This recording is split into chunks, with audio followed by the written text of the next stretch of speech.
Sy. Goeiemôre, geliefde gemeente. Kan nou nie, die klank is aan nie. OK. Goeiemôre en baie welkom by vanoggend se erediens, besoekers, gaste, familie, vriende. Is 'n groot voorreg om hierso in die Here se naam bymekaar te kom en net vir hom te kan loof vir wie hy is en wat hy vir ons doen. Ons net 'n paar afkondigings voordat ons begin vanoggend. Ons gaan nou voort met ons doopreeks. Ons is nou op nommer 4 en dan oor 2 weke het ons nog een, so ons is op nommer 5. Baie groot voorreg om dit so te kan doen en dat die Here ons so seën met soveel verbondskindertjies in die gemeente. Vanoggend in besonder is dit vir Nick en Tineke Grobler met die doop van hulle dogtertjie Amia. En ja, ons is baie opgewonde saam met hulle. Dit is vir my 'n groot voorreg. Ek en Nick was saam op skool en ons het saam sport gedoen en alles. So dit is lekker om te sien hoe hy ook soos 'n semi-ordentlike groot mens uitgedraai het. So ek is baie dankbaar om dit saam met hom te kan doen ook en in besonder ook saam met Tineke. Sy ouers, oupa Hans en ouma Annemie kan ongelukkig nie hier wees nie as gevolg van gesondheidsredes, maar hulle skakel elektronies in, so ons sien uit om dit op daai manier ook te kan deel en ons is dankbaar dat die Here vir ons hierdie geleenthede gee. Verder, meeste van julle is hierso en op die regte tyd hierso. Ons is bewus dat die tyd nou aangeskuif het met 3:30. Aandieredienste bly steeds om 6:00. So ja, oggenderedienste van nou af vind om 9:30, 9:30 in die oggende plaas.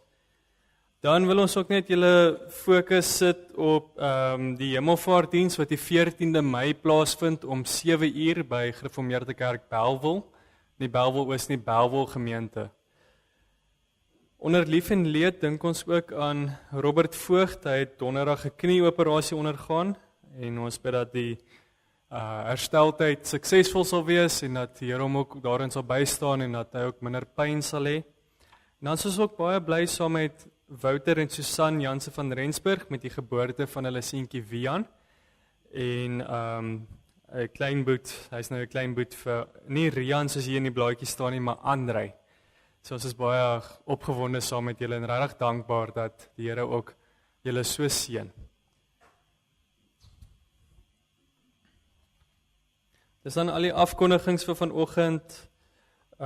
Die katekisasie gaan volgende week voor. Dit is nou nog lang naweek. En dan ja, die res van die afkondigings is in die blaadjie.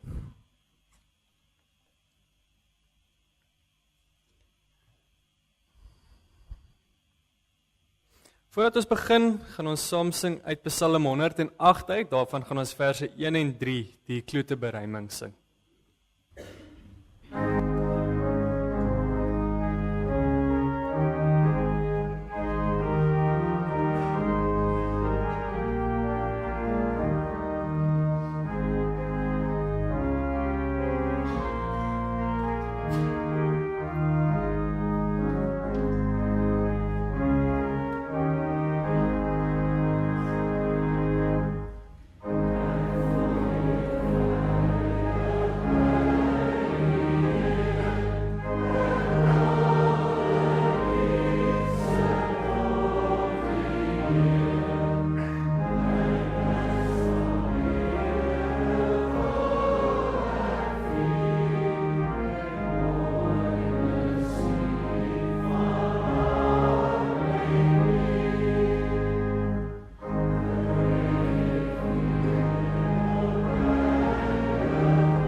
Ons is hier in die Here se naam, ons is hier om ons gedagtes en ons harte te rig tot hom. En ons word stil voor hom met die woorde: uit hom en deur hom en tot hom is alle dinge.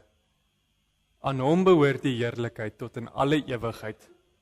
Geliefdes, genade en vrede vir julle van hom wat is en wat was en wat kom, en van die 7 geeste voor sy troon, en van Jesus Christus, die geloofwaardige getuie, die eerste wat uit die dood uit opgestaan het, die heerser oor die konings van die aarde. Amen. Ons gaan die Here saam loof uit Skrifberuiming 14-1 uit, daarvan gaan ons verse 1, 2 en 3 sing. Ons vers 2 is nogal 'n fokus ook, dit sê, verrig jou taak met vaste hand en doen jou woord altyd gestand.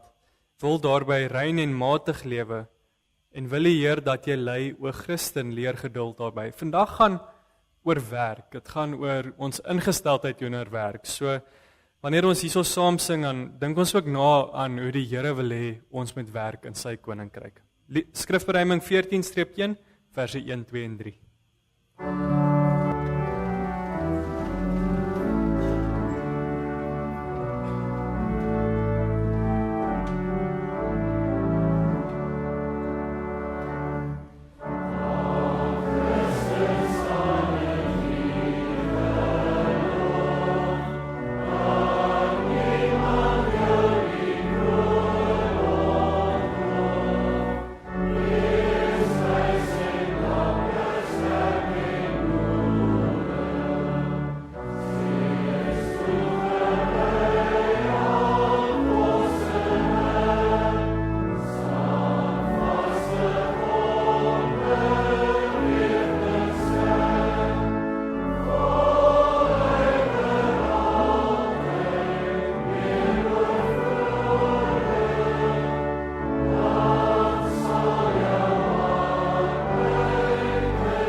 Wat 'n groot voorreg om nie hoef te wonder oor wat ons glo nie. Ons hoef nie een of ander krag te gaan soek waarvan ons geen antwoorde het daar buite ons of buite die wêreld nie. God openbaar homself. God openbaar homself in waarheid. En hy sê vir ons wie hy is. Daarom is dit so nodig om saam ons geloof te bely, om te sê wie die Here is en wat ons van hom glo. En ons doen dit uit die woorde van die apostoliese geloofsbelijdenis uit. Dit sê, ek glo in God die Vader, die Almagtige, die Skepper van hemel en aarde, en in Jesus Christus sy eniggebore Seun, ons Here, wat ontvang is van die Heilige Gees, gebore uit die Maagd Maria, wat gelei het onder Pontius Pilatus, gekruisig is, gesterf het en begrawe is, wat die lyding van die hel ondergaan het, maar wat op die 3de dag opgestaan het uit die dood, opgevaar het na die hemel en sit aan die regterhand van God, die almagtige Vader, waarvandaan hy sal kom om die lewendes en die dooies te oordeel. Ek glo in die Heilige Gees. Ek glo aan 'n heilige, algemene Christelike kerk. Ek glo aan die gemeenskap van die heiliges, die vergewing van sondes, die opstanding van die liggaam en 'n ewige lewe. Amen. Terwyl ons nou so sit, gaan ons saam sing uit Psalm 105 uit, daarvan verse 1, 2 en 3, die vers 2 se woorde is so mooi, dit sê, laat almal wat hom soek nou saam hul hart verenig tot sy eer, en hul verlustig in die Heer. Ons is nie hier uit verantwoordelikheid of uit plig uit nie, ons is hier uit die Heilige Gees wat ons hiernatoe gebring het, om ons harte na die Here toe te rig, dat ons saam kan leer en saam hom kan loof en prys. Kom ons sing Psalm 105, verse 1, 2 en 3.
Kom ons bid saam. Ons ewige God en Vader, ons dankie dat ons vanoggend hier saam kan wees. Ons dankie vir die son wat opgekom het en die pragtige dag wat ons mag beleef. Dat ons weet dat U in beheer is. U bring reën, U bring sonskyn, U bring groei. Ons is so dankbaar dat ons kan weet wie U is. Ons is so dankbaar dat U Heilige Gees ons draai na U toe. Ons bid mag vandag 'n geleentheid wees om U nog beter te leer ken, om U krag en U mag raak te sien, om te sien hoe U ons uit ons sondigheid trek en hierso plaas en ons skoon was van die sonde deur die bloed van U seun Jesus. Ons kan nie hier wees sonder U nie. Ons kan nie lewe sonder U nie. Ons kan nie geloof hê sonder U nie. Daarom kan ons net voor U neerbuig en U dank vir U grootheid en U goedheid en U genade wat U so onverdienstelik aan ons bewys. Ons bid waar ons u woord gaan oopmaak, mag ons daaruit leer. Waar ons u wet of die gedeelte uit die Nuwe Testament rondom u wet nou saam gaan lees, mag dit verandering in ons lewe bring. Mag die verlossing wat u in ons harte geplaas het, duidelik sigbaar word op deur ons dade. Lei ons deur u Gees om u woord te verstaan. Help ons om dit te onthou. Help ons om dit uit te lewe ook in hierdie week wat kom. Ons dankie vir die groot voorreg om 'n hele reeks dope te hê, dat ons kan sien hoe u ons as gemeente so seën met nuwe verbondskindjies, en ons bid dat u met elkeen van daai kinders sal wees, dat u hulle sal help en bystaan en sal wys hoe groot en goed en almagtig u is. Ons bid dat hulle die pad ook saam met u sal stap. Waar ons as gemeente en as ouers so groot verantwoordelikheid het om ons kinders groot te maak, mag ons dit doen. Mag ons hulle leer van u, mag ons hulle die belangrikste ding in hulle lewe leer, naamlik kennis van u. Nou help ons om dit nie as 'n straf te sien of as iets wat ons moeg maak of moeite is nie, maar iets wat werklik 'n groot voorreg en 'n eer is. Ons dankie vir elke geleentheid wat ons het om u goedheid te belewe. Ons bid dat daar in ons lewens waar ons van u af wegdwaal, waar ons sonde soveel skeiding tussen ons en u veroorsaak, dat ons sal besef, u seun het reeds daardie mure afgebreek. Help ons om aan u vas te hou deur dit alles. Ons bid dit in Jesus se naam alleen. Amen. Ons gaan nou oor na ons wetlesingsgedeelte. Kan ons net die skyfies dalk gou opkry asseblief? Ons doen dit vandag uit Efesiërs 4 uit. Die skriflesing kom dan later uit Efesiërs, net seker maak, Efesiërs 6 uit. Waar dit gaan oor, nou doodseker maak, is dit Efesiërs 6, anders gaan ek julle om die bos lei. Ja, Efesiërs 6 vanaf vers 5 tot 9. So dit, daarso, Efesiërs 6 is half die, en Efesiërs 5 en 6 word as die huistafels bekend, staan as die huistafels bekend. En dit gaan oor verhoudings, dit gaan oor tussen man en vrou, kinders en hulle ouers, slawe en eienaars. En is nodig om te weet waar dit begin, waar kom die verandering in ons lewens, waar kom die verandering in ons verhoudings. En dan kom ons by Efesiërs 4 vers 25 tot 5 vers 3 as vandag se wetlesing. Dit sê, Efesiërs 2 sê dat ons nuwe lewe in Jesus het, dit gaan nou verder. Dit sê, nou dat julle die valsheid afgelê het, moet julle onder mekaar die waarheid praat, want ons is lede van dieselfde liggaam. As julle kwaad word, moenie sondig nie. Moenie 'n dag kwaad afsluit nie. Moenie die duiwel vatkans gee nie. As iemand 'n dief is, moet hy ophou steel. Hy moet deur harde werk op 'n eerbare manier self in sy lewensonderhoud voorsien. Dan sal hy iets hê om vir die armes te gee. Vuil taal moet daar nooit uit julle mond kom nie. Praat net wat goed en opbouend is volgens die eis van omstandighede, sodat dit julle hoorders ten goeie kan kom.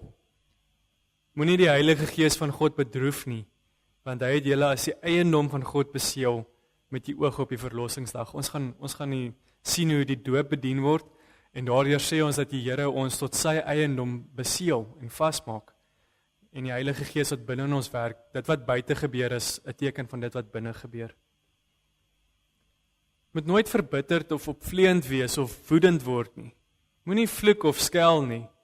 Moet niks doen wat sleg is nie. Wees goedgesind en hartlik teenoor mekaar en vergewe mekaar soos God julle ook in Christus vergewe het. Omdat julle kinders van God is en hy julle liefhet, moet julle sy voorbeeld volg. Lewe in liefde, soos Christus ons ook liefgehad en ons om ons ontwil sy lewe as 'n offergawe gegee het. Ja, 'n offer wat vir God aanneemlik was. Soos dit gelowiges betaam, moet daar van ontug, onsedelikheid en enige vorm of gierigheid onder julle selfs geen sprake wees nie. Grove, ligsinnige of vuil praatjies pas nie by julle nie. Nee, dan kan God pas by julle. Dit moet julle goed besef. Iemand wat ontug pleeg, onsedelik lewe of 'n gierige hart is, Want gierigheid is afgoderry, het nie deel in die koninkryk van Christus en van God nie. Dit leer ons baie van dankbaarheid, dit leer ons hoe ons lewens moet inrig nou dat Jesus ons vergewe het en dat ons die voorreg het om verloste mense te wees. So mag dit wees wat ons lei in die lewe, om Jesus te dien, nie ons sonde nie, om vry te breek van die sonde en in te lewe in Jesus se nabyheid. Kom ons gaan nou en sing dan saam Psalm 128 vers 1. Ons doen dit terwyl ons sit.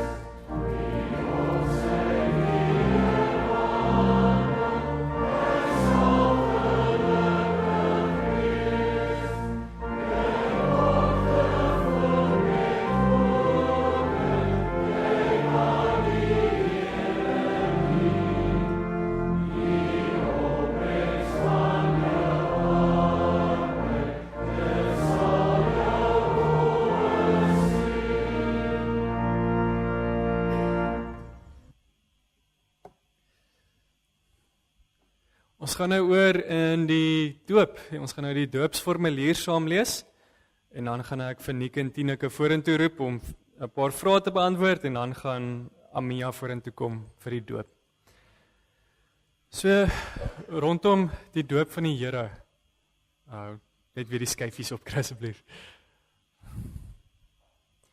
Is al 3 punte. Baie belangrike punte. Eerstens gaan dit oor sonde, tweedens oor verlossing en dan derdens oor dankbaarheid.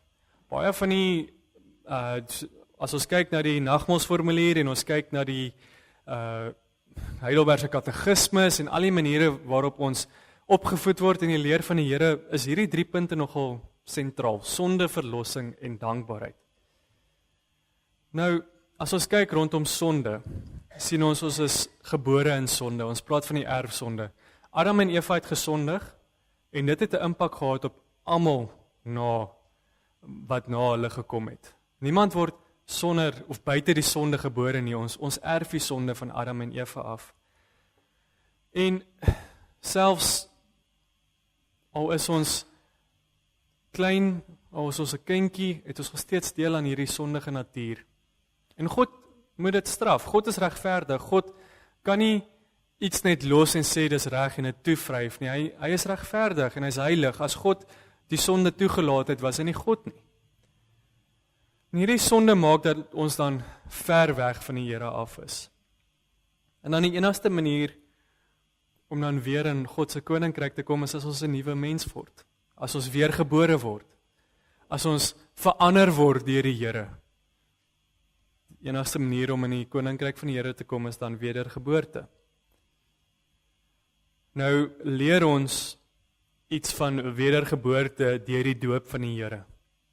Ons sien dit, ons word geleer deur die besprinkeling met die water. So as 'n mens verskriklik vuil is en jy gaan en jy was die hele dag lank buite, jy het stof of modder op jou, dan is jy vuil buite. En as jy jouself gaan was, dan word jy skoon. So ook is ons vuil besmeer aan die binnekant. Ons is sondig, ons is weg van die Here af. Ons ken hom nie op onsself nie. Die Here Jesus reik na ons toe uit. Maar ons gaan nou kom by die verlossingsgedeelte. En die doop was ons skoon van ons sonde. Wel, die doop wys op hoe ons sonde deur die Here skoon gewas is aan die binnekant. Ons sien dan hoe vuil ons siele is. Ons sien dat ons nie onsself kan red nie. En dit moedig ons aan om nie na onsself te kyk vir verlossing nie. Ons kan nie, ons is so vuil, ons het geen manier om onsself skoon te maak nie. Dit maak dat ons buite onsself gaan kyk vir 'n verlossing, vir 'n verlosser. Ons gesoek het by die Here Jesus. Dit bring ons dan by die tweede punt, by verlossing. Die doop bevestig aan ons dat ons sondes afgewas is deur Jesus Christus. Soos wat 'n mens aan die buitekant skoon gewas word, soos wat daar water op ons gesprinkel word, so wys dit dat ons binne skoon gewas is deur die bloed van Jesus. Op die kruis het hy God se straf, God wat regverdig is en die sonde kan verduur nie, verdra, en daardeur is ons vrygemaak en skoon gewas. Daarom word ons gedoop in die naam van God, die Vader en die Seun en die Heilige Gees.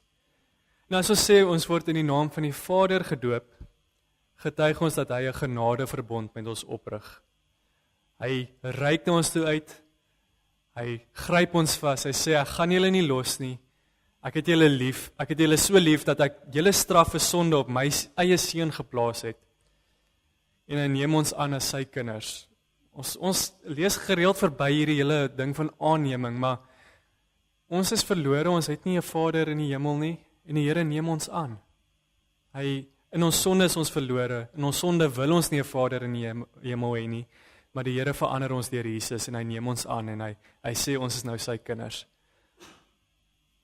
En dan sê hy daarby saam, hy wil ons met alle goeie dinge versorg, en alle kwaad van ons af weghou, of tot ons beswil beskik. So hy gryp ons vas, hy rig 'n genadeverbond met ons op, hy sê, ons is sy kinders, hy beskerm ons, en as daar slegte dinge oor ons kom, dan kan ons weet dat hy alles ten goeie laat meewerk vir die wat hom lief het. As ons sê in die naam van die Seun, dit is Jesus, dan bevestig en verseël. So verseël is, ek weet nie of julle weet, soos in die ou tyd as hulle briewe gehad het, en jy het dit toegemaak, en dan jy dit gedruk daarop, ek is nie heeltemal seker hoe dit gewerk het nie, en dan is daar, die persoon se seël is daarop, so dit is wat Jesus met ons doen, hy sit sy seël op ons, soos 'n trouring, dit bewys dat jy behoort aan iemand anders, so die Here Jesus sit sy seël op ons, en hy sê daardeur dat hy ons in sy bloed gewas het, en dat ons sondes deur hom vergewe is. So, wanneer ons doop in die naam van Jesus, dan bevestig en verseël ons dat hy ons in sy bloed was en ons sondes vergewe. En hy maak ons deel van sy dood en sy opstanding. Deel van sy dood dat ons sondes word betaal, en deel van sy opstanding dat ons uit die dood uit opstaan as nuwe wesens, wedergeborenes. Deur Jesus is ons van die sondes bevry en voor God geregverdig of regverdig. Dit is 'n groot woord, maar dit beteken dat ons sonder sonde is. Ons het nog steeds sonde, maar ons sonde is vergewe. In God se oë is ons reg deur dit wat Jesus gedoen het. As ons doop in die naam van die Heilige Gees, dan sê ons dat die Here verseker dat hy deur hierdie sakrament in ons wil woon en ons wil heilig maak. Heilig beteken anders, God is heilig, daarom moet ons heilig wees. God verander ons om te wees soos wat hy is, om te wees soos wat Jesus is. En hy sê, julle hoef dit nie uit julle eie krag te doen nie, ek gee die Heilige Gees om julle by te staan op hierdie pad. Die Heilige Gees maak ons ook deur hierdie teken wat ons in die doop sien, deel van Christus. Ons word lidmate van Christus. En hy maak dan die afwassing van ons sondes, en hy maak deur die afwassing van ons sondes en die daaglikse vernuwing van ons lewe, hy maak die afwassing van ons sondes en die daaglikse vernuwing van ons lewe ons eiendom. Dis iets wat ons besit. Die Here gee dit aan ons, vrylik, geskenk. Hy gee sy verlossing, en hy sê aan ons, julle sondes is afgewas, julle is vergewe, en julle word heilig gemaak deur die Heilige Gees, julle word daagliks vernuwe tot sy eiendom. En dan die Heilige Gees laat ons ook deur dit wat ons hier beleef met die doop vorentoe kyk. Hy help ons om te sien wat voor lê, en dit is die ewige lewe. Dan die derde punt rondom dankbaarheid. Omdat 'n verbond bestaan uit twee dele uit, dit is twee partye. God reik uit, maar hy sê ook vir ons het ook 'n verantwoordelikheid. Hy red ons, maar ons lewens kan nie nou net meer lyk soos wat dit lyk nie. Hy red ons om te lewe vir hom. Daarom moedig en roep en verplig die doop ons tot 'n nuwe gehoorsaamheid aan. Die doop herinner ons dat ons God se eiendom is, die doop herinner ons dat ons moet lewe vir hom. En hierdie gehoorsaamheid is om God die Vader, Seun en Heilige Gees lief te hê, te vertrou en aan te hang met ons hele hart, met ons hele siel, met ons hele verstand en met al ons krag. God neem ons hele wese in beslag en dit is vir hom wat ons dan lewe. Rondom dankbaarheid dan verder, ons moenie ons redding in hierdie wêreld soek nie. Ons het reeds gesê, in sonde kan ons nie onsself red nie, ons is verlore. Daarom moet ons redding in die Here soek. Daarom moet ons uit dankbaarheid uit weet dat ons redding in die Here is. En ons moet deur die Gees se leiding ons ou natuur doodmaak en 'n lewe leef wat God se vrug dra. As ons sondig en ongehoorsaam is, moet ons ook nie twyfel in die genade van God en maar net aanhou sondig nie. Die doop is 'n seël en 'n ontwyfelbare getuienis dat ons 'n verbinding met die Here het, dat ons 'n verbond met hom het. Hy los ons nie. So as 'n mens in die sonde val en jy lewe weg van die Here af en jy dink my sonde is te groot vir die Here, hy het dit al lankal vergewe. Hy hou jou vas. Hy trek jou terug na hom toe. Dis wat die doop sê. God kies ons kies nie hom nie, hy verander ons. En dan rondom die kinderdoop. Hoekom moet doop ons kinders? Alhoewel ons nie hierdie dinge verstaan nie, mag kinders nie van die alhoewel ons kinders nie hierdie dinge verstaan nie, mag hulle nie van die doop uitgesluit word nie. Hulle het sonder dat hulle dit weet deel aan Adam se straf. En sonder dat hulle dit weet, word hulle ook deur Jesus in genade aangeneem. Die Here Jesus kies ons, hy gryp ons vas, hy vergewe ons. Die Here bevestig die kinderdoop wanneer hy die verbond met Abraham sluit. Abraham as die vader van al die gelowiges en daarom praat die Here, as hy met Abraham praat, praat hy met ons ook. Genesis 17 vers 7 sê, ek sal my verbond oprig tussen my en jou nageslag na jou, in hulle geslag as 'n ewige verbond, om vir jou 'n God te wees en vir jou nageslag na jou. Verder rondom die Nuwe Testament, wanneer die nuwe verbond van ons Here Jesus inkom, wat die ou verbond vervul, dan lees ons in Handelinge 2 vers 39, wat Petrus sê, dit sê, wat God beloof het is vir julle en vir julle kinders. En vir almal wat daar ver is, vir almal wat die Here ons God na hom toe sal roep. So ons kinders kan nie uitgesluit word uit hierdie verbond uit nie. Nou, die teken van die ou verbond wat God met Abraham gesluit het, was die besnydenis. Dit was 'n fisiese teken om te wys dat ons behoort aan God, of dat jy God se kind is. En dit is vervang met die doop. Nou, die besnydenis was 'n seël en 'n teken van die ou verbond. Dit is iets wat gewys het, God het jou eenkant, God het jou geheilig, God is die een wat jou red, jy is deel van God se volk. En daarom is die doop dan nou die plaasvervanger vir die besnydenis. Christus het ook nie die kinders eenkant toe gestoot, soos die kultuur was van daardie tyd nie. Mense het nie omgegee oor kinders in die Nuwe Testament nie, hulle wou net hulle moes groot word, dat hulle kan begin werk, maar die Here gee om oor kinders, en hy omhels hulle, en hy lê die hande op, en hy seën hulle. En die doop het dan deur Jesus se genade verbond in die plek van die besnydenis gekom. Daarom kan kinders nie uitgesluit word nie, en moet hulle as erfgename van God se koninkryk gedoop word. En dan is dit ouers se verantwoordelikheid om hulle kinders te leer wat hierdie doop beteken. En hulle moet dit kan verstaan. En as 'n gemeente het ons 'n verantwoordelikheid. Ons het 'n paar pligte om hierdie kind as deel van die verbondsvolk van God en die liggaam van Christus te ontvang. En ek dink dit is belangrik dat ons die fokus daarop of ook bietjie aandag daaraan gee. Ons as gemeente se plig is om daar te wees vir die kindjie wat gedoop word. Om lief te wees vir haar. Om te bid vir haar. En om 'n voorbeeld te wees van 'n lewe in Christus. Hoe gereeld dink ons daaraan dat ons as 'n gemeente het 'n verantwoordelikheid teenoor ons kinders om lief te wees vir hulle, om vir hulle te bid en om 'n voorbeeld vir hulle te wees. Ons moet mekaar aanmoedig. Ons en kinders, alle ouderdomme is deel van die liggaam van Christus. Dis dan die doopsformulier tot hierso. Kom ons bid saam.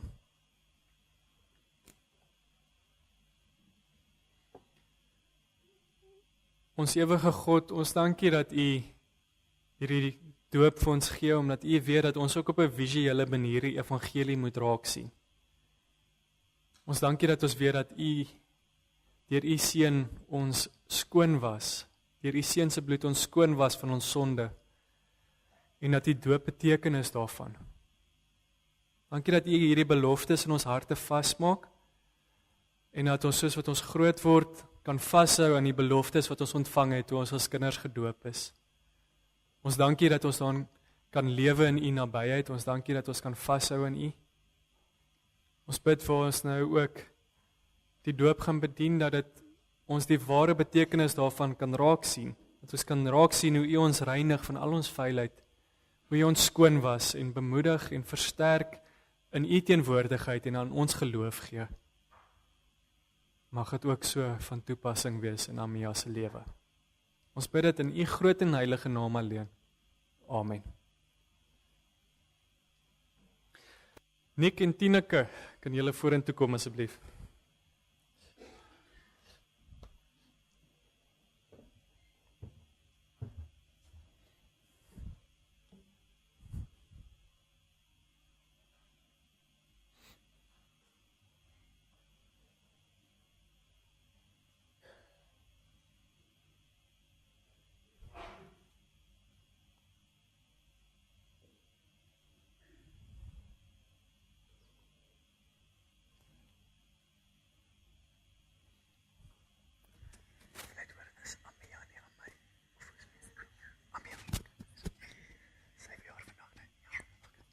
Dit is nogal spesiaal, Dalia verjaar ook vandag, so dit is sommer alles in een dag vir die Groblers.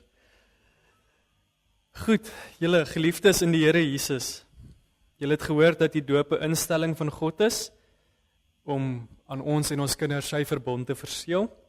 Daarom moet ons dit vir hierdie doel en nie uit gewoonte of bygeloof gebruik nie.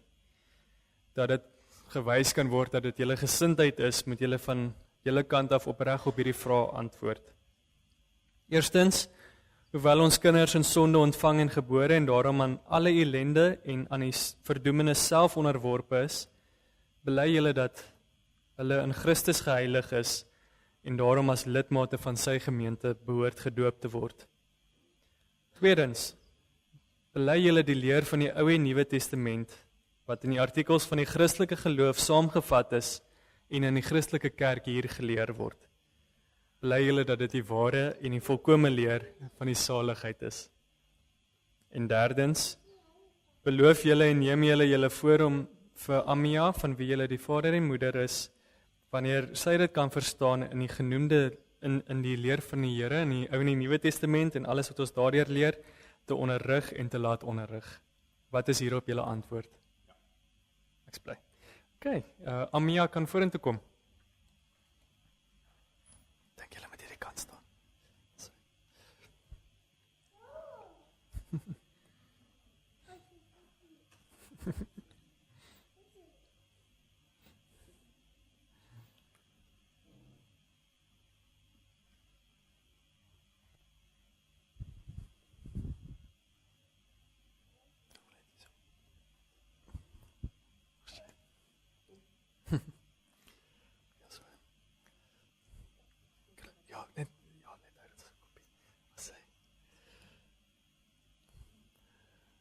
Amia Grobler, ek doop jou in die naam van die Vader, en die Seun, en die Heilige Gees. Amen.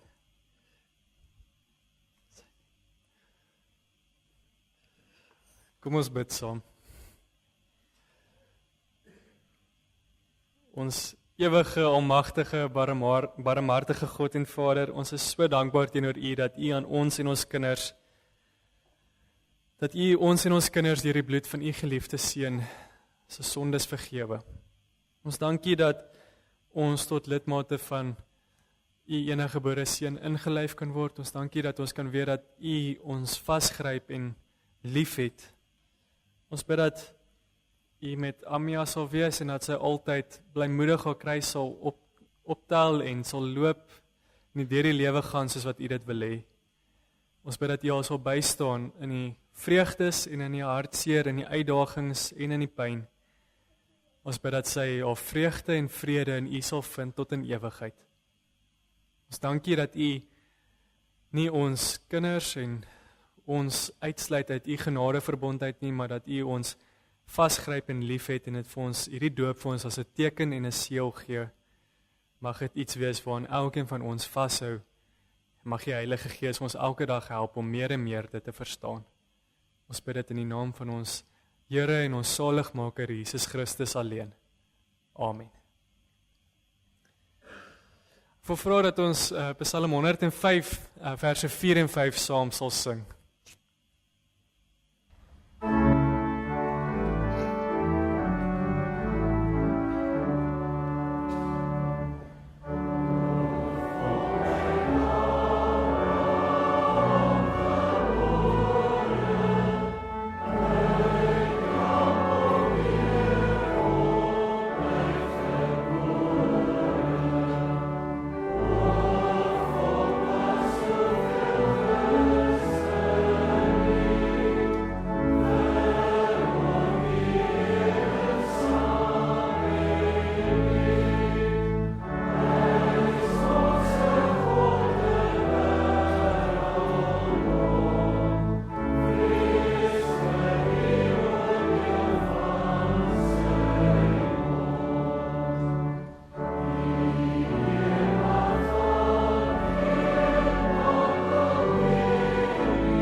Voor van die gemeente af ook net vir julle Bybel gee, om hierdie wonderlike dag te gedenk. Baie geluk.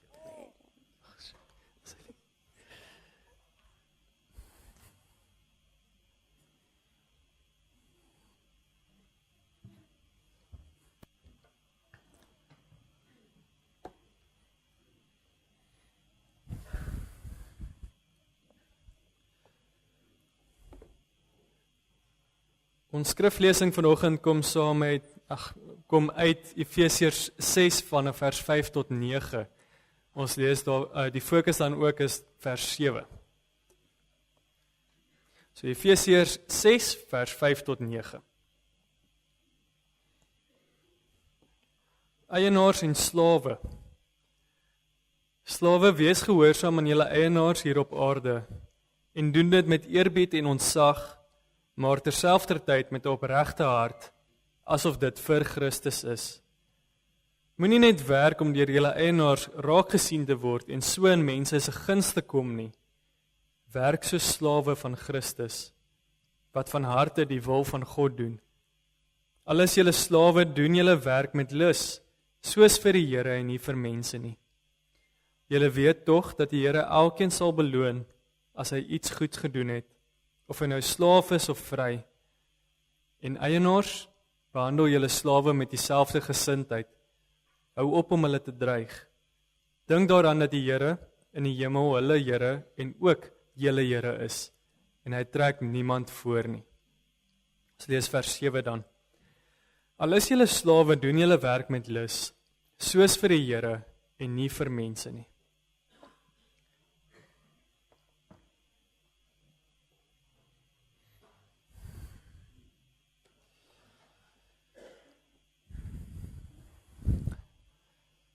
Vandag gaan oor werk.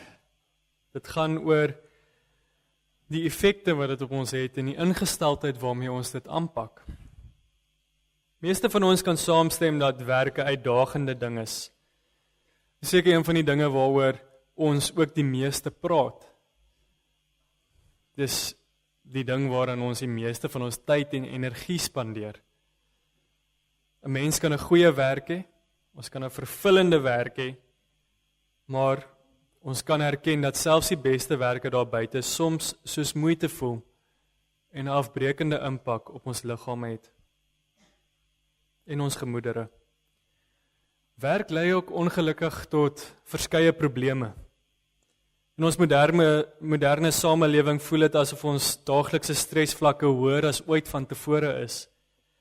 Senuwee-ineenstortings, uitbranding, skouerpyn, frustrasie, woede, uitdagings met wisselende wêreldmarkte, selfone wat konstant ons aandag soek, mense wat op elke oomblik, elke tyd van die dag jou aandag kan kry. Maagseer selfs en nog soveel ander uitdagings wat ons daagliks in die gesig staar. En werk word meer, lewenskoste word duurder, en sodoende probeer ons ook hard om gate toe te stop deur nog meer te werk. Selfs pensionarisse kan sê dat hulle hier en daar ekstra werk moet doen om te verseker dat al die rekeninge betaal word.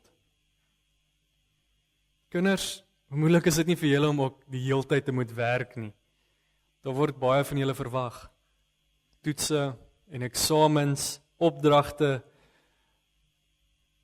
juffrouens wat sê julle moet hierdie en hierdie en hierdie doen, druk wat op jou geplaas word omdat jy goeie keuring vir universiteit moet kry, of jy dalk net mooi wil deurkom. Alles maak ons moeg. Vir kinders word werk net meer en speeltyd en ontdekkingstyd word minder. Sonder dat ons besef, is ons moderne slawe.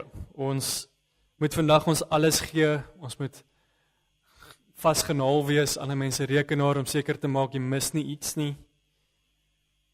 Net om môre weer oor te begin. Ons het doelwitte om te bereik wat op die ingewing van die oomblik kan verander. Sommige van ons is verslaaf aan ons werk omdat ons voel dat dit iets is waaroor ons beheer het. Hoeveel van ons het uiteindelik gemis om te werk op Werkersdag? Daarom is hierdie 'n baie praktiese gedeelte wat Paulus vandag vir ons gee. En dus nou nog so van toepassing. Ons het nie meer slawe nie, ons dank die Here daarvoor. Maar dis ook nodig om te verstaan dat die Here hierso beginsels neerlê vir hoe om mense werk aan te pak. Dis baie mooi eintlik. Ons kan nou dadelik sê, maar hoekom spreek Paulus slawe toe? Hoekom sê hy nie dadelik alles wat julle doen is verkeerd, slawerny is verkeerd en so voorts en so meer nie? Dit wat hy sê is dat wat wonderlik hierso is dat Paulus met slawe praat om mee te begin. Dis revolusionêr in die tyd van die Romeinse Ryk. Want in daardie tyd was 'n slaaf niks werd nie. Paulus doen moeite om vir slawe te skryf. Slawe was nie gesien as mense nie. Slawe is gesien as eiendom. En daarom juis reeds in hierdie konteks van die Romeinse Ryk is die Christelike geloof al reeds so anders, want dit praat met die slawe, dit sien hulle as mense raak, dit sien hulle as mense wat vir die Here belangrik is raak. En dit is nodig om te verstaan dat Christene maar 'n handjievol mense was in die tyd wat Paulus hierdie brief skryf. Christendom was ook nie wettig nie en Christene is vervolg deur die Romeinse regering. Daarom as Paulus sê ons moet dadelik slawerny afskaf, gaan dit nie tot opbou wees van enigiemand nie, want as slawerny afgeskaf word, dan is daar skielik 'n groot magte om mense wat sonder werk sit, sonder inkome. So gereeld sien ons hoe die Here praat met ons binne ons bepaalde konteks. Hy sê nie dit wat gebeur is reg nie, maar hy gee ons die riglyne om te beweeg in 'n rigting waar ons kan begin in ons konteks en ons beweeg na die Here toe. En so ook met slawerny destyds. Paulus skryf hierdie brief dan binne 'n bepaalde konteks en hy verduidelik hoe geloof in Jesus ons bestaande verhoudings verander. Hierdie gedeelte staan soos ons gesê het bekend as die huistafels. En dis 'n gedeelte wat raad gee van hoe ons as gelowiges leef in 'n huisgesin. Wat so opvallend was is dat kerke destyds toe dit begin het was huiskerke. So Paulus praat met die kerk, maar hy praat met die huisgesin daarso ook om te sê hierdie is hoe julle die lewe aanpak. Ouers en kinders teenoor mekaar, mans en vrouens teenoor mekaar, Hierdie is hoe julle ook die mense wat in julle diens is, julle slawe aanspreek en reg hanteer.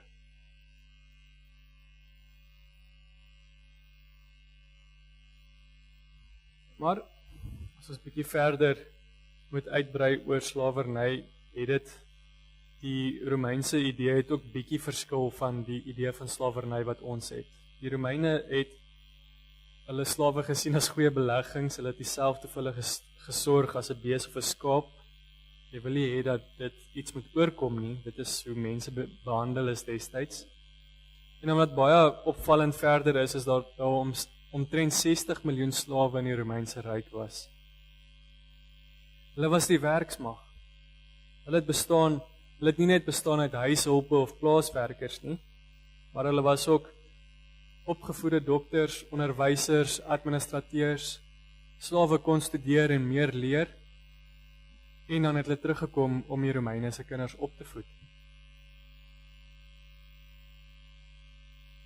Tog, ten spyte van alles, het die slawe nie regte gehad in daardie omgewing nie. Dit was familiehoofde se rol om hulle slawe te tugtig, en ongehoorsame slawe is op die verskriklikste maniere mishandel en tereggestel. Dit was die familiehoof se werk en verantwoordelikheid om die slawe te tugtig in die vroeë Romeinse Ryk. Kon baie wreed wees, maar tog weer eens, soos wat die tyd verloop het en in die tyd van die Nuwe Testament van Paulus, hulle het die slawe meer regte begin kry. Wat mooi was, is dat daar 'n hele aantal slawe vrygelaat was, maar dat slawe ook meer regte begin kry het, soos wat die keisers begin besef het, hier's 'n groot werksmag, hier's 'n groot hoeveelheid mense, en as ons nie vir hulle regte gee nie, gaan dit die hele ryk omverwerk. So, slawe kon begin trou het, slawe kon eiendom besit, en hulle kon selfs hulle eienaars hof toe vat na ruk. Maar dit is mooi hoe die Here anders kyk na slawe. Die Here sien nie iemand se eiendom nie, wat al klaar 'n verskriklike konsep is. Die Here sien mense. Die Here sien dat almal gelyk is. En dit is so merkwaardig dat Paulus enigstens met die slawe praat. Dit dui daarop dat hulle aanvaarde lede van die Christen gemeenskap is. Dit dui daarop dat daar nie onderskeid getref word deur die Here tussen mense se klasse of vlakke of inkomste vlakke nie. Almal is gelyk voor die Here.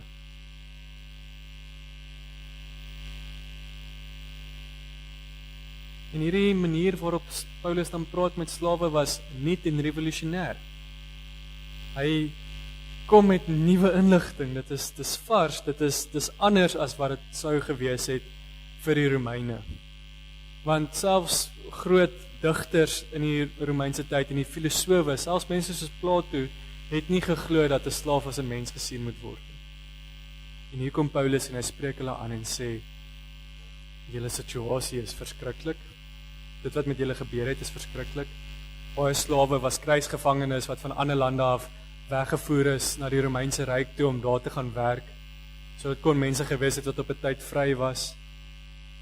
Paulus sê alles is verskriklik, maar die Here verander tog julle verhouding met julle eienaars. Die Here wys hoe julle vir hom kan werk en kan vergeet van hoe dit kan vergeet van die slegte dinge wat met julle gebeur en nog steeds 'n voorbeeld kan stel en getuienis kan lewer. Daarom as ons kyk na die gedeelte, is dit goed as ons vandag dan 3 punte aanspreek. Die eerste punt is hoe dit koppel van slawerny destyds, gaan dit oor na ons werk nou. Die kernbeginsels is daar. Die Here sê ons moet werk met 'n opregte hart asof vir Christus, so dis die eerste punt. En dan tweedens gaan ons praat oor om diegene wat onder ons is en bo-oor ons aangestel is met respek te hanteer. En dan laastens, waar kom ons krag vandaan om te werk? So dis die 3 punte wat ons vandag gaan aanspreek. So as ons kyk na doen jy werk met 'n opregte hart asof dit vir Christus is. Die beginsels wat Paulus hierso vir slawe neerlê, is iets wat deurgetrek kan word na ons werksomstandighede toe. Soos die slawe destyds wat die werkmag was, wat al die werk in die Romeinse ryk moes gedoen het, is ons ook vandag die werkmag. So daai beginsels bly staan. Hulle moes gewerk het destyds, ons moet werk vandag. Dit is iets waarmee ons nou nog te doen het. Ons dank die Here dat ons vandag in 'n tyd wel kan lewe waar daar meer regte is vir werknemers en dat hy kragtig en gelowiges gewerk het om 'n einde aan die verskriklike slawerny wat tot nog onlangs 'n groot probleem was te bring. Ons dank die Here dat hy dinge laat ontwikkel het tot waar dit nou is, dat daar regte is vir werknemers, dat daar regte is om nie net se muur afgedank te word nie, dat daar beskerming is, maar die beginsel bly staan. Paulus praat hierso oor hoe ons werk moet doen. Is die vraag hoe? Hoe moet ons werk doen? Hoe moet ons hierdie beginsel wat neergelê word aanpak? Wat is die beginsel wat neergelê word? Dan sê Paulus, doen dit met opregte hart asof vir Christus. Nie enigiemand nie, vir Christus. En as ons eerlik met onsself is, dan hang so baie van die werk wat ons moet doen daarvan af om deur mense raak gesien te word. Die Engels vertaal dit eintlik nogal goed. Dit sê, moenie people pleasers wees nie. Werk vir Christus. Moenie net werk om deur mense raak gesien te word nie, werk vir Christus. Tog hang so baie van dit wat ons doen af van deur mense raak gesien word. Of dit nou 'n werk is met status wat mense kan sê, wow, of jy baie geld maak in die werk wat jy doen, of jy graag daarmee wil kan spog, of selfs 'n werk op die oppervlak, of op die grondvlak. Dit is tog iets waar ons gereeld mense tevrede wil stel. Ons werk asof ons vir mense werk. Hoe gereeld gebeur dit nie dat as die baas daar is, dan werk mense harder en as hy sy rug draai, dan vat mense dit rustiger nie. Hoekom? Want ons wil deur die regte mense raak gesien word en geprys word, al is dit nie opreg nie. Hierso lees ons wel, doen dit met 'n opregte hart vir Christus. Dus, hoe lyk dit? Dit lyk asof ons, dit is op 'n manier waarop ons met werk wat raak gesien word deur die Here. Ons werk nie net wanneer mense ons raak sien nie, ons werk, want ons werk vir die Here, met opregte hart. Dit behels dat wanneer ons iets doen, dit moet wees asof ons dit vir Jesus doen. Dat ons moet werk asof ons diensknegte van Jesus is. En dat ons werk moet beskou as iets wat ons van Jesus ontvang, en nie van mense nie. Hierdie Christus-gesentreerdheid is opvallend. Van dit verander ons perspektief oor werk. Dit bevry ons daarvan om mense te probeer tevrede stel. Hoe moeilik is dit nie om mense tevrede te stel nie, want die een dag kan die persoon vir wie jy werk in 'n goeie by wees en jy kan die beste ding ooit wees en die volgende dag is daai persoon in 'n slegte by want iets het skeef geloop. En dan sien jy die moeilikheid. En as ons geluk en ons vrede in mense probeer soek of in ons werkgewers probeer soek, dan gaan ons nooit tevrede wees nie. Want jou geluk gaan afhang van daardie persoon se emosies. Nee, dit bevry ons daarvan om mense te probeer tevrede stel. En dit draai ons fokus na Jesus toe wat heers oor die hele wêreld. Wat 'n groot verskil maak dit nie in ons lewens nie. Om te weet dat selfs ons mees alledaagse taakies iets is wat ons vir Christus doen.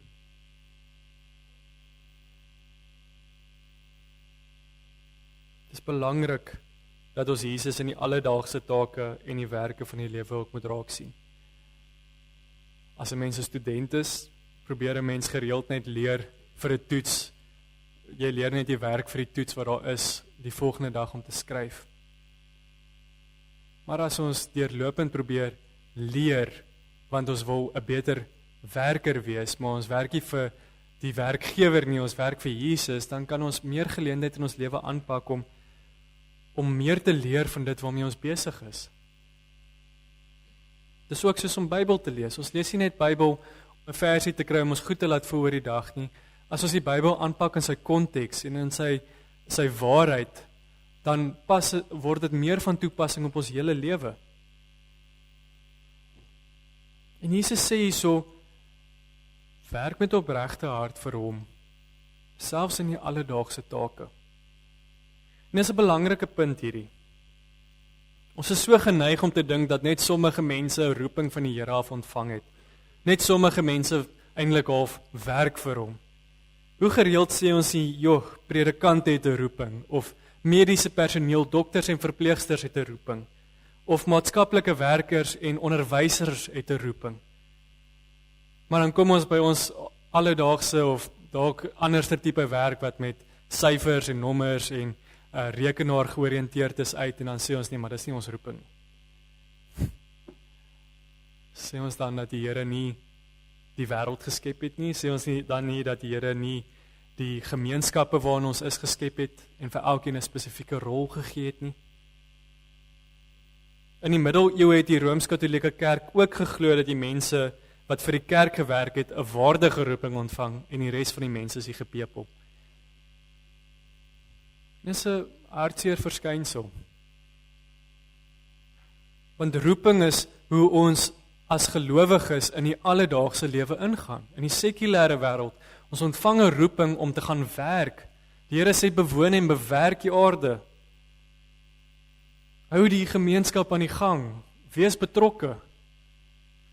En Martin Luther, een van die groot hervormers, het gesê dat elke gelowige 'n roeping ontvang. En dis die roeping van priester. Nie net sekere mense nie net predikante of dokters of so ontvang roepings nie, almal het roepings. Sommiges is ongelukkig meer sigbaar en sommiges is minder sigbaar, maar dit beteken nie dat jy 'n minderwaardige roeping van die Here af ontvang het nie. Wat beteken dit dan om 'n priester te wees? Dit beteken om die Here te dien. Priesters het die offers gebring. Dit beteken om jou lewe as 'n offer vir die Here te gee, om hom te dien in die alledaagse lewe. Dit beteken om die Here se beeld uit te dra na buite toe. Om die vermoë wat jy het om wiskunde te kan doen, of die vermoë wat jy het om kreatief te wees, of enige vermoë wat jy van die Here af ontvang het, omdat jy in sy beeld geskep is, uit te lewe. Dis jou roeping. Dien die Here met dit wat hy vir jou gegee het. Jy het 'n roeping om die Here te dien en daardie liefde by jou werk ook uit te leef. So belangrik om te weet, Jesus heers oor alles. En hy het ook gemeenskappe geskep waar ons verskillende take moet verrig met verskillende gawes. Almal kan nie dieselfde werk doen nie. Dis nie tot opbou van mekaar nie. Ons gemeenskap funksioneer op 'n bepaalde manier en die Here het ons in sy beeld geskep en dis hoe dit funksioneer. Die persoon wat 'n kombuis opruim en swart sakke uitvat na buite toe is net so belangrik soos die burgemeester van 'n stad. Iemand wat skoonmaak dra by tot higiëne en gesondheid. En as daai persoon nie daar is nie, dan val alles plat. En dit mag dalk voel asof jou werk nie so belangrik is, selfs soos 'n vullisverwyderaar nie, maar dan kan jy dalk vra, hoekom plaas die Here my in hierdie omgewing? Hoekom het die Here my hier gesit? Wat is my roeping hierso? Kan wees om sy woord uit te dra, het kan wees om 'n voorbeeld te stel van vir Jesus werk en nie vir mense nie. As jy by die huis, as jy 'n huisvrou is, maak daai ete asof jy dit vir Jesus maak. As jy verdere werk het, doen daai werk asof jy dit vir Jesus doen. Vra jouself gereeld af, hoe sal ek hierdie werk vir my Here Jesus doen? Want dit verander ons gedagtes. En om te bevestig, ons doen nie hierdie werk om by die Here aan te dring dat ons nou baie goed is nie. Nee, ons doen hierdie werk omdat ons weet dat die Here ons verlos het en daai dankbaarheidsgedeelte waarvan ons in die doopformulier gepraat het. Ons het die voorreg om in 'n nuwe gemeenskap te wees, maar ons as 'n gemeenskap moet funksioneer in die wêreldse gemeenskap, in die alledaagse gemeenskap. En so gaan ons en ons gaan werk en ons lewe ons roeping uit as 'n voorbeeld. As ons vir onsself gereeld vra, hoe sal ons hierdie werk vir Jesus doen? is dit moontlik vir onderwysers om kinders op te voed en dokters om vir pasiënte te sorg en winkelassistente om klante te help en boekhouers om daardie boeke voluit te audit en kinders om in die klas op te let, want jy doen dit nie vir die juffrou nie en jy doen dit nie om raak gesien te word nie, jy doen dit omdat die Here jou die gawes gegee het om te kan oplet. Dit verander jou ingesteldheid. Maar is ook moontlik vir mynwerkers en fabriekswerkers en skoonmakers en vullisverwyderaars en algemene werkers om dit ook voluit vir die Here te doen. Ons almal is nodig. En as jy dalk op 'n tyd in jou lewe beleef wat jy nie 'n werk het nie, of jy's afgetree of jy's in 'n tussentyd, vra vir die Here, watse werk kan jy dan doen om by te dra? Hoe kan ek betrokke wees by die kerk of watter geleenthede kan ek skep om my gawes wat die Here vir my gegee het uit te lewe? Elke liewe ding, klein of groot, maak saak vir die Here. Dit bring ons dan by die tweede punt. Hanteer die wat onder jou geplaas is met respek en hanteer die wat bo oor jou geplaas is met respek. Dis alles goed en wel om te sê 'n mynwerker moet sy werk goed doen asof dit vir Jesus is, maar wat as dit onder haglike en onmenslike omstandighede is? Dis waar Paulus dan nou die fokus draai na die werkgewers, die baase, die besigheidseienaars. Want in Christus is ons gelyk. Dis anders dat Paulus vir eerstens met die slawe praat en dan sê hy eintlik op 'n manier wat vir die wêreld destyds as vernederend beskou sou word, dan sê hy eienaars doen dieselfde as julle slawe. Net soos ek vir die slawe sê, so moet julle ook. So besigheidseienaars, werkgewers het 'n geleentheid om te besef dat die mense wat onder jou geplaas is net soveel waarde as jy het. In Christus is almal gelyk. Maak nie saak wie ons is nie. Maar werkgewers het ook 'n bepaalde verantwoordelikheid voor Christus. Hulle moet hulle werknemers met 'n opregte hart en met eerbied en ontzag hanteer. Weereens hoekom? Want voor die Here is ons almal gelyk. Werkgewers en eienaars van groot besighede het ook 'n belangrike rol om te vervul, om seker te maak dat diegene wat onder hulle gestel is met menswaardigheid en respek hanteer word. Dit help nie, jy sê jy is 'n gelowige, maar in die week skel en vloek ons almal by die werk uit nie. Dit help nie, jy sê jy is 'n gelowige, maar jy probeer op soveel maniere wins kry dat mense se gesondheid en mense se emosionele toestande ly daaronder nie. Dis nie wat die Here wil hê nie. Ja, ons is ook onverdienstelike sondaars wat deel het aan Jesus se wonderlike genade. Net soos die persoon langs jou wat dalk nie dieselfde wêreldse status het nie, ons is gelyk in die Here. En ons moet mekaar selfs by die werk lief hê soos wat Jesus ons liefhet. Diegene wat Jesus nie ken nie, diegene wat nie in Jesus glo nie, moet ons ook dien. Ons moet hulle ook lief hê en getuienis lewer. Die vraag is dus, wanneer ons na werk kyk as 'n roeping van die Here en nie net as 'n geleentheid om geld te maak nie, wat gaan ons anders doen?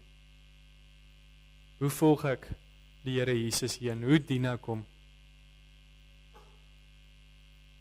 Ek wil ook net bevestig, selfs al is 'n mens 'n pensionaris, ons pak nog steeds werk aan.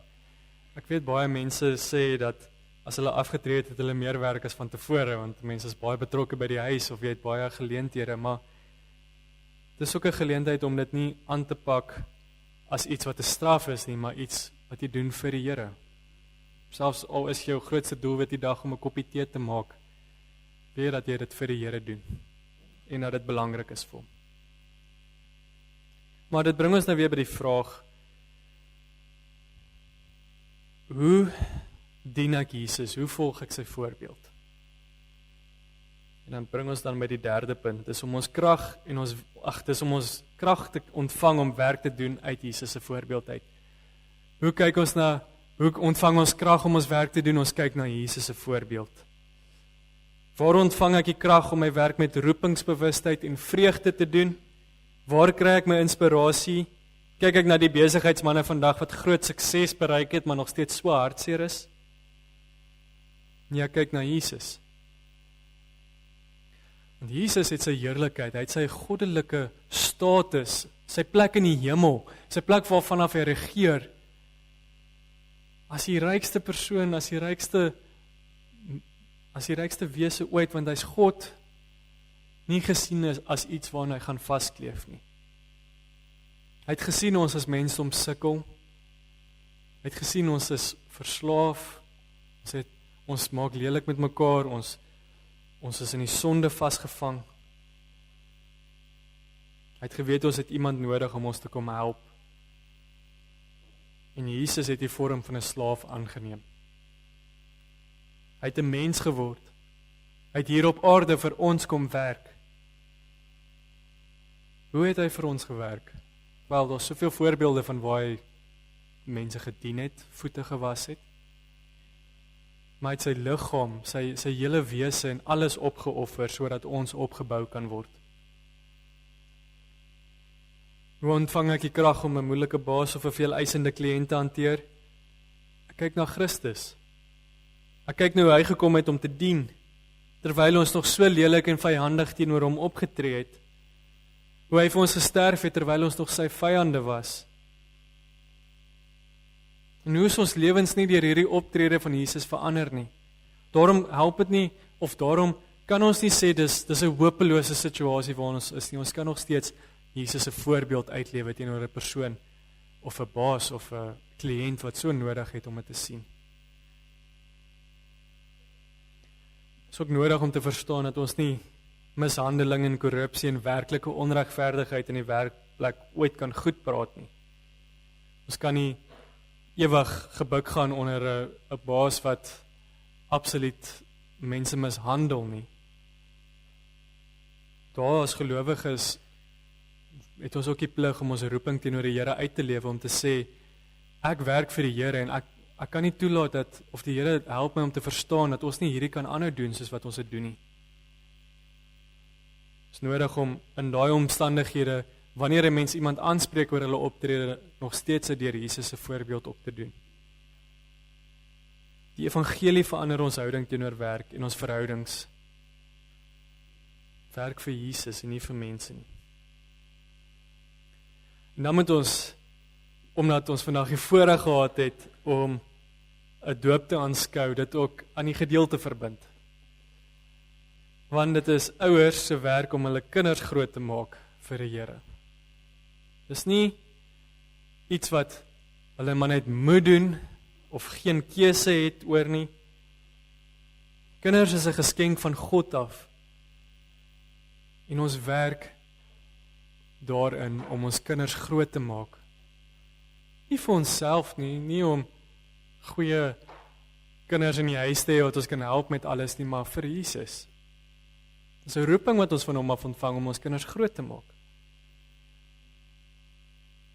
Wanneer ons so gefokus is op hoe kinders vir ons ongerief in hierdie lewe veroorsaak, dan vergeet ons dat hulle die Here se kinders is.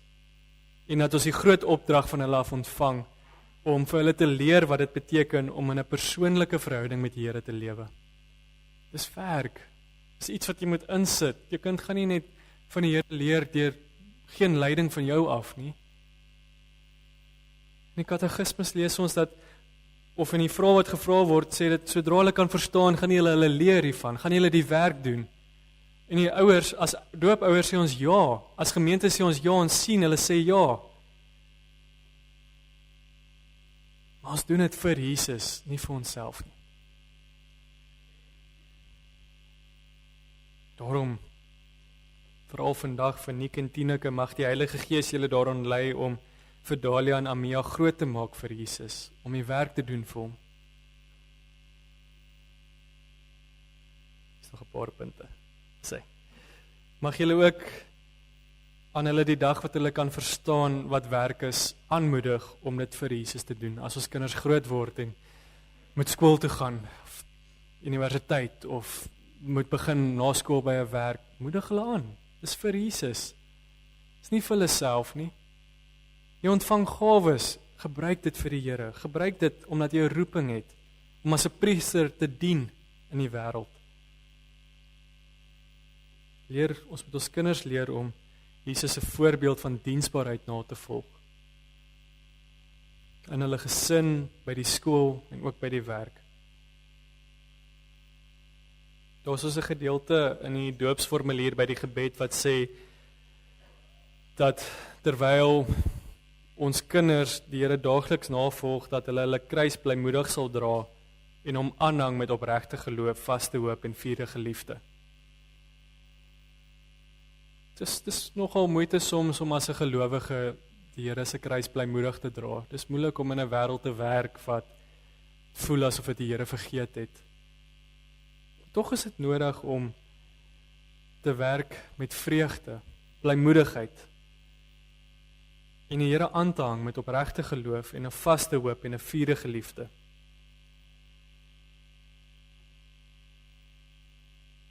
Leer dus julle kinders om hulle kruise blymoedig te dra. Leer hulle om Jesus se voorbeeld van diensbaarheid te volg. Leer hulle om te weet dat hulle saam met Jesus gesterf het in die sonde en hulle ook die dood en die sonde oorwin het en die lewe kan aanpak en kan aanpak as verloste sondaars. Geliefdes, mag ons besef watter groot voorreg dit is om hierdie verhouding wat gebreek was, hierdie feit dat werk 'n straf was en nou deur Jesus wat ons vergewe is en nuwe mense is, nou is dit nie meer straf nie. Nou lewe ons in hom. Mag ons in hierdie roeping en vreugde ons werk met 'n opregte hart vir Jesus doen. Amen. Kom ons bid saam.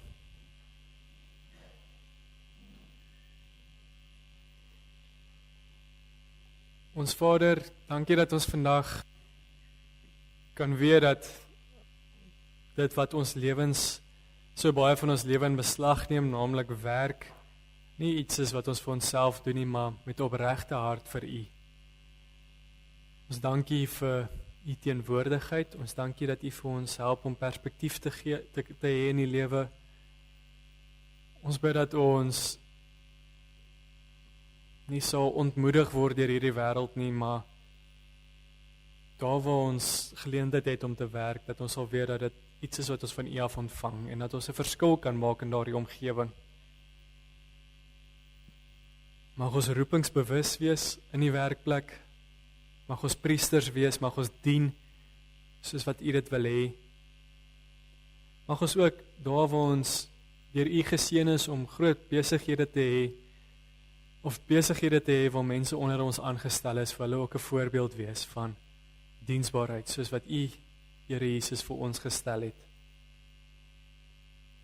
Ons bid dat waar ons die werk insit om ons kinders groot te maak, U ons sal seën daarin, dat U Heilige Gees ons sal help om rustig te bly en om ons kinders lief te hê en hulle oë ook te draai na die kruis van ons Here Jesus toe, dat hulle daarin kan sien dat hulle saam met hom in die dood gesterf het, maar dat hulle deur hom uit die dood uit opgestaan het, 'n nuwe lewe het, 'n nuwe perspektief wat tot in ewigheid kyk.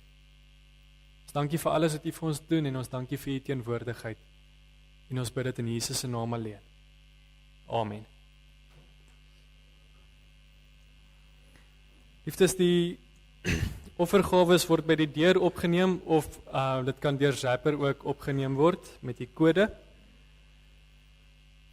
Ons gaan nou afsluit met lied 308 verse 1 tot 5 en dit is 'n gebed tot die Here om alles wat ons is te wy tot sy diens. Neem my lewe, laat dit Heer U gewy wees meer en meer. So ons werke, ons daaglikse lewe mag dit tot eer wees van die Here. Kom ons loof hom, lied 308 verse 1 tot 5.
Geliefdes, ontvang die seën van die Here, die genade van die Here Jesus Christus en die liefde van God en die gemeenskap van die Heilige Gees sal by julle almal wees.